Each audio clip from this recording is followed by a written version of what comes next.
Damos comienzo a un nuevo comentario bíblico expositivo. Servidores de Dios.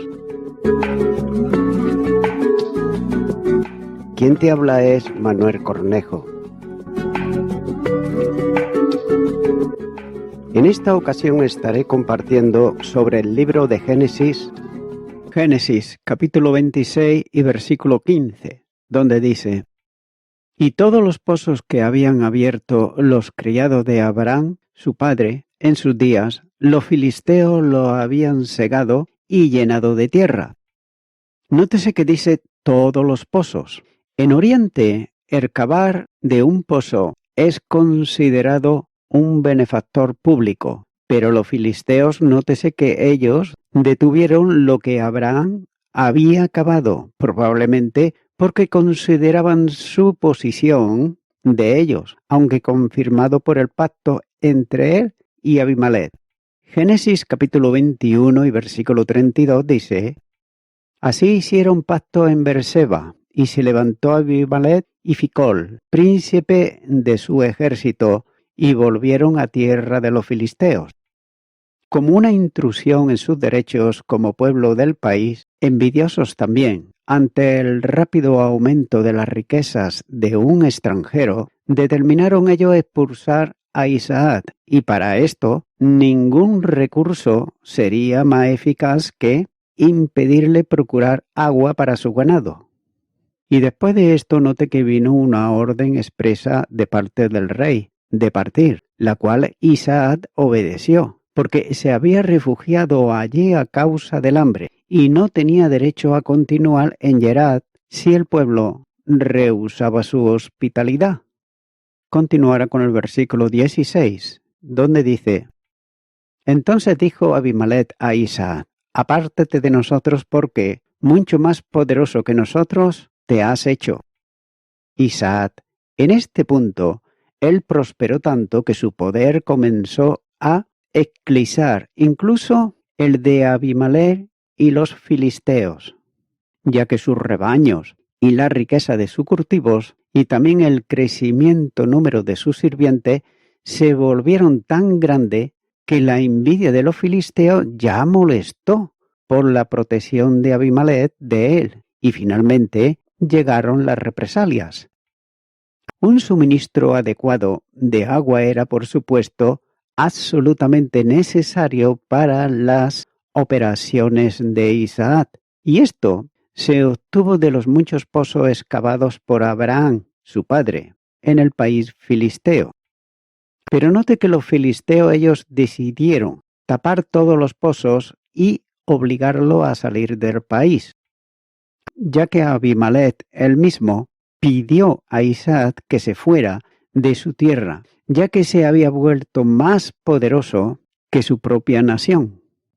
La petición del rey Abimelech es una combinación de halago cuando le dice: eres mucho más poderoso que nosotros, y también de una actitud nada amigable cuando le dice: apártate de nosotros.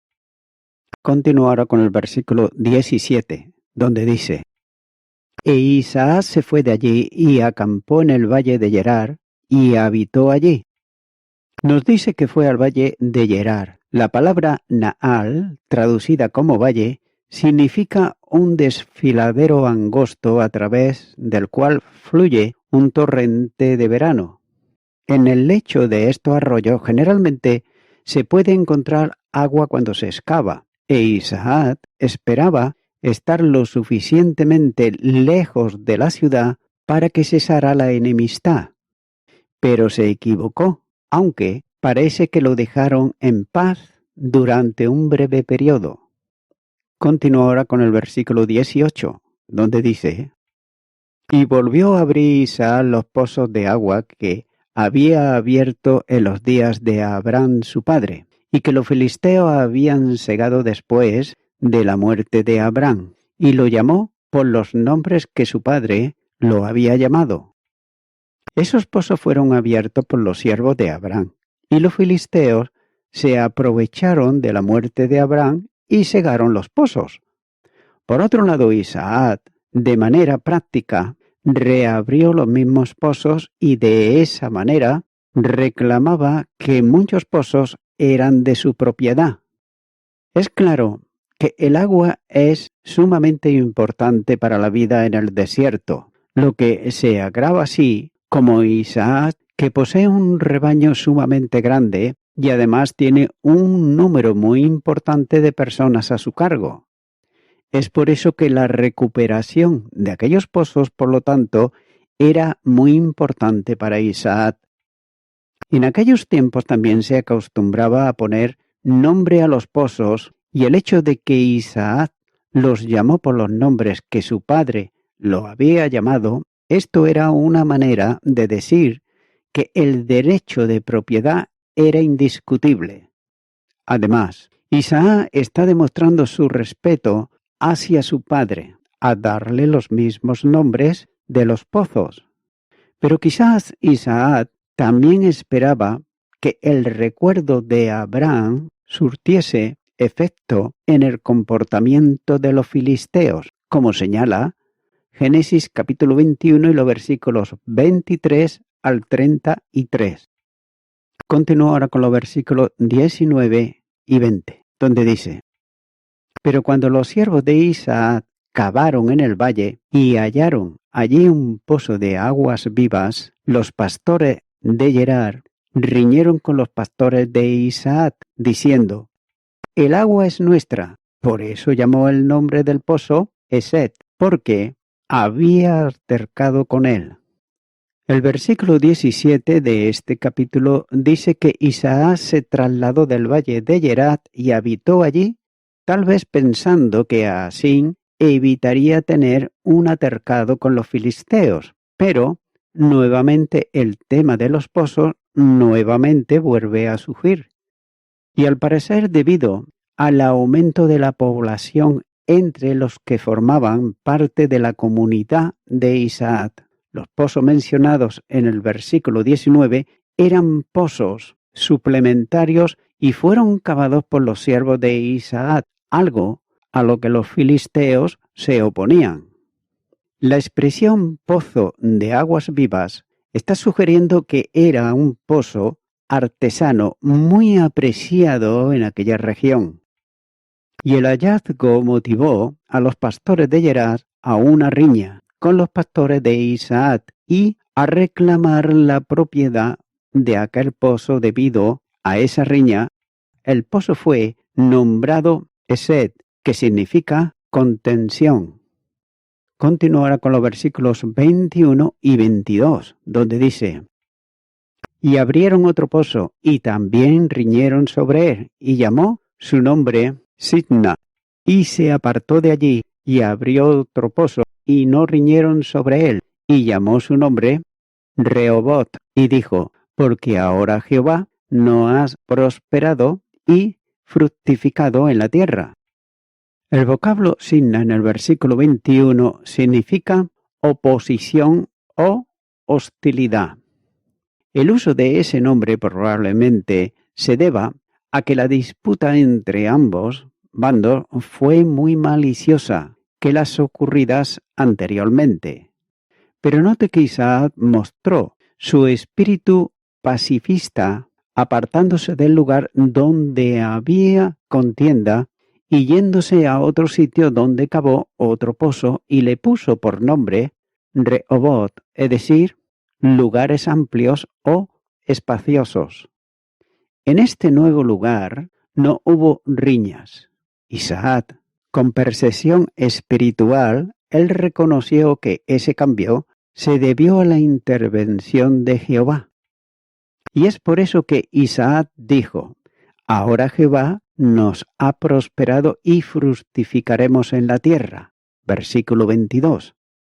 Como puede verse, Isaac reconoció que su prosperidad se debe a la gracia y a la misericordia de Dios. Es evidente que Isaac, igual que su padre Abraham, aprendió a depender totalmente de Jehová Dios. Continuará con el versículo 23, donde dice: Y de allí subió a Beerseba. Debe de recordarse que Beerseba fue el lugar donde Abraham y los filisteos, presididos por el anterior Abimelech, hicieron un tratado de amistad. Allí, en Beerseba, aún estaban visibles las señales conmemorativas de las bendiciones de Dios. Y esas señales o símbolos eran elocuentes recordatorios que confirmaban que Isaac era el heredero legal de las bendiciones otorgadas por Jehová Dios al patriarca Abraham. Continúo ahora con el versículo 24, donde dice: Y se le apareció Jehová aquella noche y le dijo: Yo soy el Dios de Abraham tu padre, no temas, porque yo estoy contigo y te bendeciré y multiplicaré tu descendencia por amor de Abraham, mi siervo. Dios escogió aquel memorable lugar para aparecer ante Isaac. Y como ya se ha señalado, allí en Beerseba, Abraham había hecho un pacto con los filisteos muchos años atrás. Isaac mismo había vivido allí después de su experiencia en el monte Moriah, como señala Génesis capítulo 22 y los versículos 1 al 19. De modo que después de la reciente y desagradable experiencia por causa de los pozos, Isaac regresó a Beerseba. Y allí Jehová Dios le apareció misericordiosamente por segunda y última vez en su vida, de acuerdo al registro bíblico. El hecho de que, según el texto, Dios se le apareció aquella misma noche cuando llegó a Beerseba podría sugerir que no era la voluntad de Dios que Isaac dejase la tierra para irse a Gerar. Jehová Dios reafirma las antiguas promesas al hijo de Abraham. Y como puede observarse, en este versículo Dios añade algunas palabras consoladoras respecto a la presencia del Señor en la vida de Isaac. El hecho de que Dios dice que bendecirá a Isaac por amor a Abraham, mi siervo, deja bien claro que el pacto condicional de Dios con Abraham no estaba basado sobre méritos personales de Isaac, el hijo de la promesa, quien sería bendecido en virtud de las promesas dadas a su padre. Tampoco debe de olvidarse que es por causa de la soberana gracia de Dios que Abraham fue elegido y llamado de Ur de los Caldeos. El pacto hecho por Dios con Abraham en Génesis capítulo 15 y versículo 18 fue establecido exclusivamente sobre la gracia de Jehová Dios, quien se comprometió a bendecir a Abraham y a su simiente escogida sin que interviniese mérito humano alguno. Por otro lado, Bruce comenta lo siguiente sobre esto y dice que el título Yo soy el Dios de tu padre se circunscribe al periodo patriarcal, pero no es exclusivo de la Biblia. La relación especial que el padre tenía con Dios ahora sería experimentada por su hijo. Ese título nunca se usa con referencia a Taré, el padre de Abraham, ya que Taré era un idólatra, como señala Génesis capítulo 11 y versículo 27. Fin del comentario. Nótese que el Señor anima a Isaac diciéndole: no temas, yo estoy contigo, te bendeciré y multiplicaré tu descendencia. Isaac demostró su gratitud al Señor edificando un altar y adorando el nombre de Jehová, el Dios guardador del pacto, el Dios de Abraham y de Israel. Isaac invocó el nombre de Jehová, como dice el capítulo 26, versículo 25, lo que significa que ensalzó su carácter y sus obras.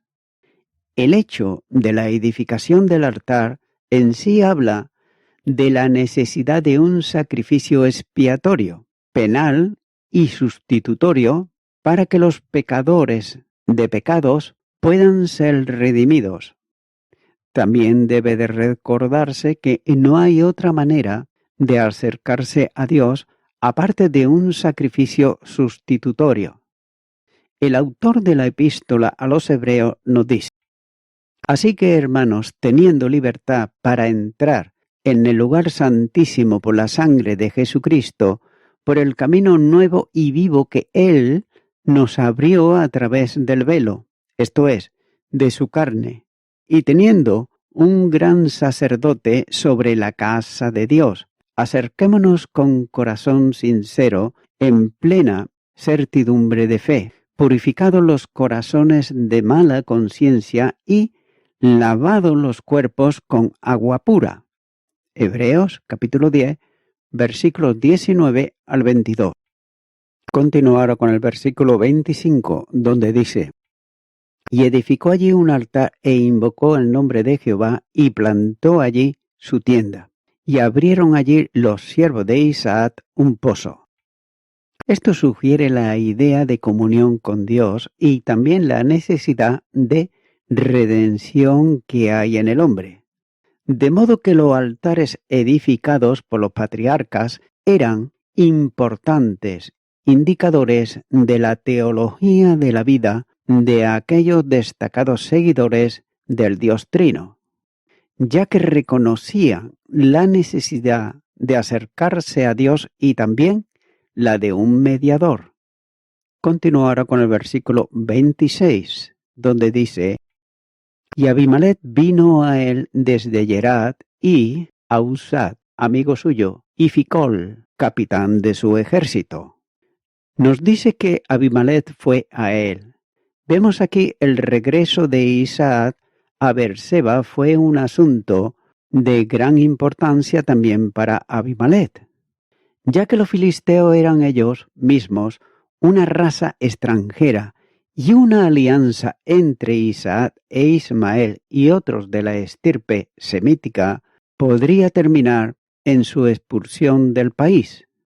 Abraham también se había aliado con los amorreos, como señala Génesis capítulo 14, versículo 13, y en términos amistosos también con los hititas, Génesis capítulo 23, versículo 6, ya que las dos razas más poderosas de Canaán y podrían estar listos para ayudar a su hijo.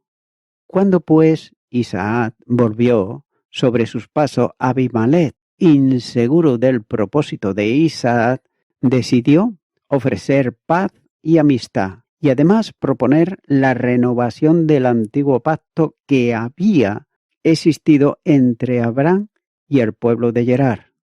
También nos habla de Ahuzat. Este es uno de los varios puntos peculiares de esta narración, pero no está claro si se trata de un nombre propio o si con el Targur y Jerome debemos de entender por él una compañía, es decir, una escolta de amigos.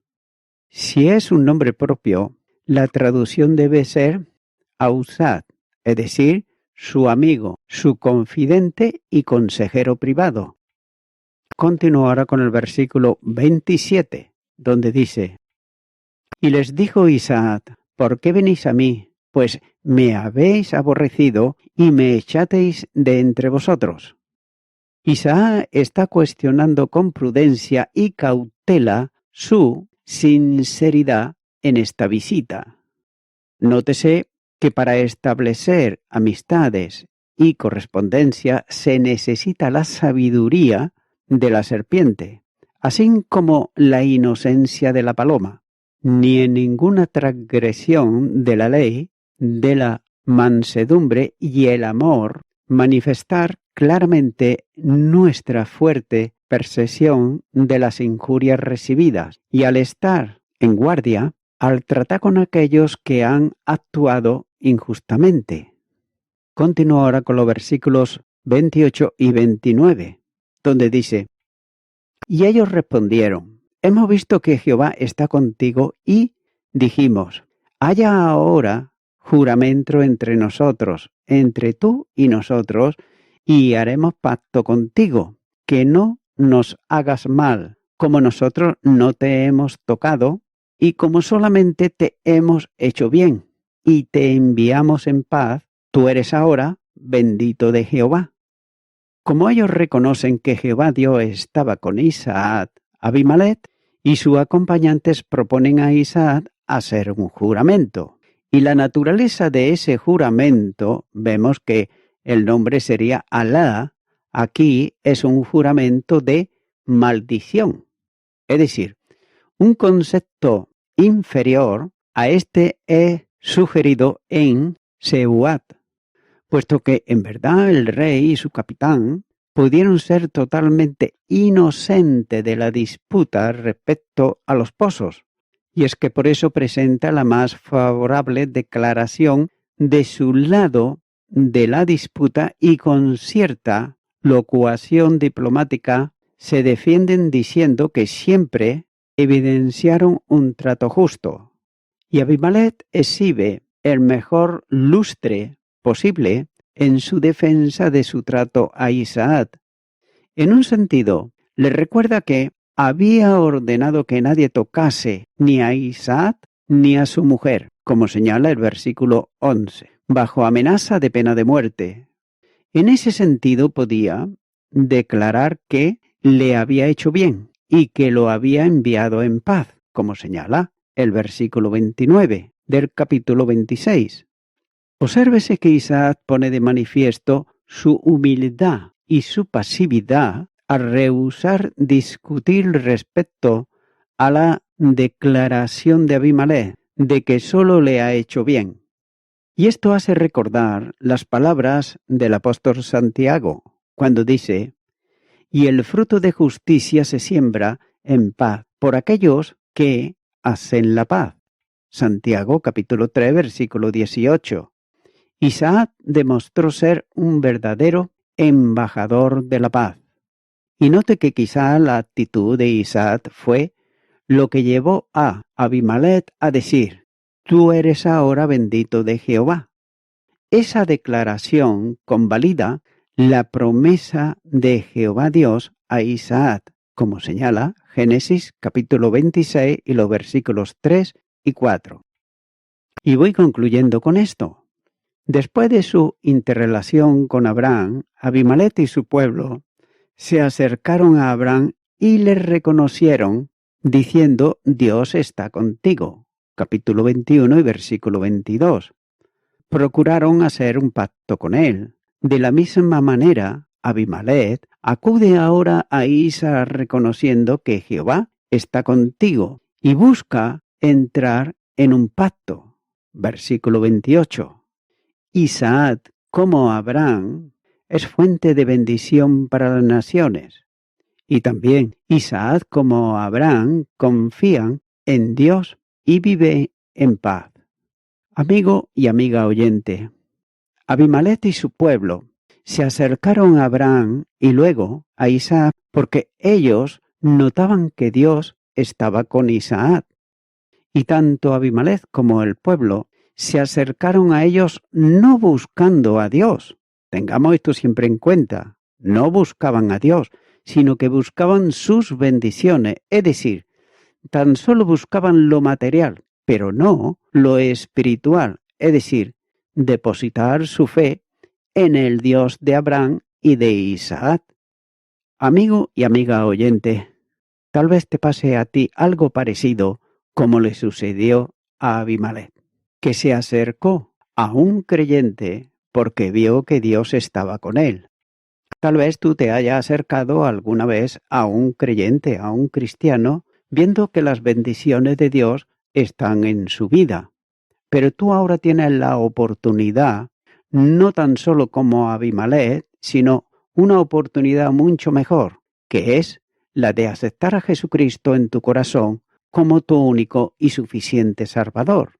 Para ello, solamente tienes que rendirte ante Él, pedirle perdón por tus pecados, humillarte delante de tu presencia, nunca delante de ningún hombre, de ninguna institución humana, sino delante de aquel que dio su vida por ti y que tiene poder, no solamente para salvarte, sino también para perdonar tus pecados.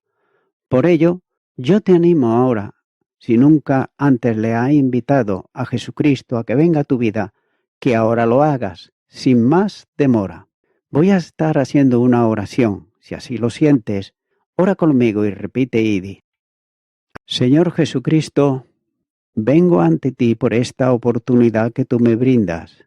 Reconozco que soy una persona pecadora y que alguna vez cuando te he buscado ha sido por puro interés egoísta y material.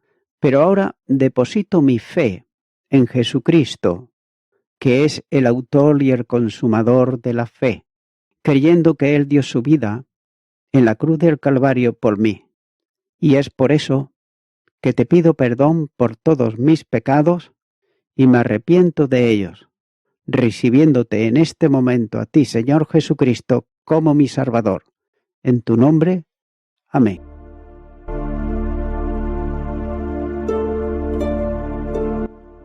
Amigo y amiga oyente, si tú has hecho esta oración de corazón, te recomiendo que comiences a orar a Dios, en primer lugar, en el nombre del Señor Jesucristo.